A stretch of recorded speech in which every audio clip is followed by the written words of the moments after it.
At approximately noontime today, we received a phone alarm for fire on the top floor of this building on 47th Avenue.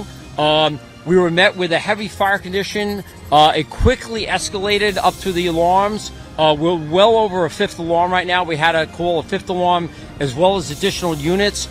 14 ang injured at daan-daang mga residente ang naapektuhan sa sunog sa isang apartment building sa Queens, New York, USA, Miyerkules ng hapon. Wala naman sa mga ito ang life-threatening, subalit isang firefighter ang lubhang nasugatan sa insidente. We did transport several civilians to area hospitals in non-life-threatening conditions. We did have a firefighter who was transported to a hospital in serious but stable condition. Mayroon namang mga investigador sa pinangyarihan ng insidente, subalit hindi pa nadidetermina ang dahilan ng sunog.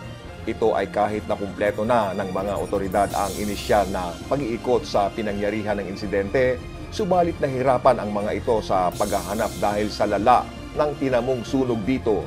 Apektado rin ang top 3 floors ng sunog at sinara rin ang ilang mga daan.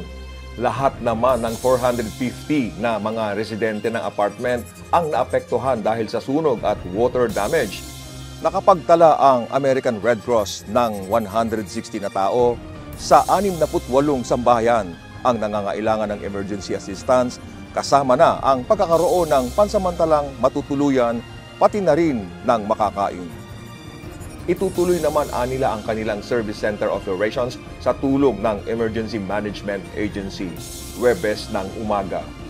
Danny De Lieva, UNTV News and Rescue, Diyos ang aming sandigan, serbisyo publiko ang aming pinahahalagahan.